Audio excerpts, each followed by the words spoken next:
तो आज की वीडियोस में मैं आपको बताने वाला हूँ मिलिट्री और पैरामिलिट्री का डिफरेंस।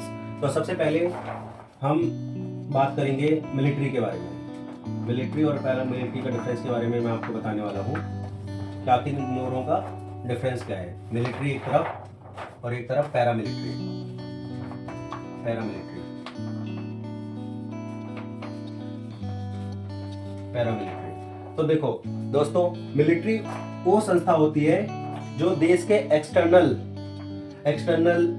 चीजों से लड़ती है, यानी युद्ध एक्सटर्नल चीजों से लड़ती है। एक्सटर्नल सबसे पहले ये होता है एक्सटर्नल चीजों से जो लड़ती है। एक्सटर्नल युद्ध यानी एक्सटर्नल वॉर, देश के बाहर जो भी चीजें होती है, एक्सटर्नल वॉर हो, ठीक है, जितनी भी चीजें होती है बॉर्डर पे, वो युद्ध लड़ती है।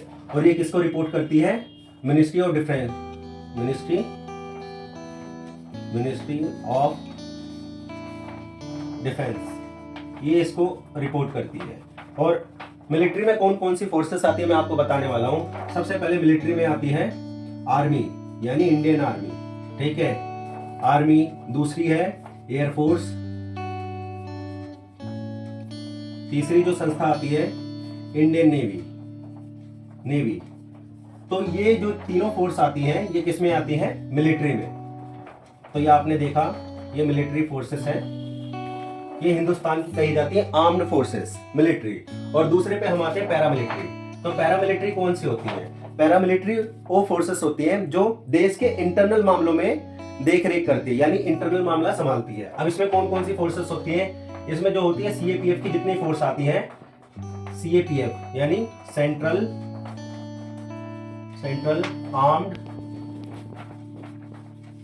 Police force, central armed police force. और इसमें कौन कौन सी होती है? पहली होगी बीएसएफ, दूसरी सीआरपीएफ, तीसरी सीआईएसएफ, एसएसबी, आईटीबीपी। तो दोस्तों बीएसएफ, सीआरपीएफ, सीआईएसएफ, ये पांचों फोर्स जो है पैरामिलिट्री के अंदर आती है, जो कि इंटरनल मामलों में दखल देती है। और ये किसको रिपोर्ट करती है? एमएचए यानी ministry of home affair, ministry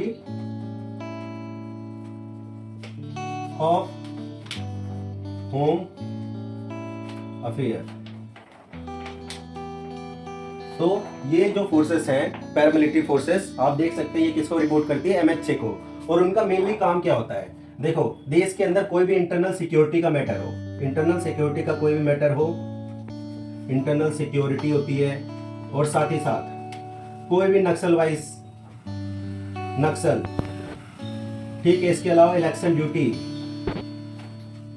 और जब री इन्फोर्समेंट चाहिए होती है, यानी जब देश की मिलिट्री को जरूरत पड़ती है, तो ये फोर्सेस के जो जवान होते हैं ये वहां भी जाते हैं। तो इस तरीके से मैं आपको ये बता रहा था मिलिट्री और पैरामिलिट्री का डिफरेंस, जो कि आप इस चार्ट के थ्रू आप समझ सकते हैं। आज की वीडियो में बस इतना ही। आगे और मैं आपको इसी तरीके से डिफेंस वाली जितनी भी मिलिट्री की चीजें हैं मैं आपको जानकारी देता रहूंगा। तो धन्यवाद दोस्तों।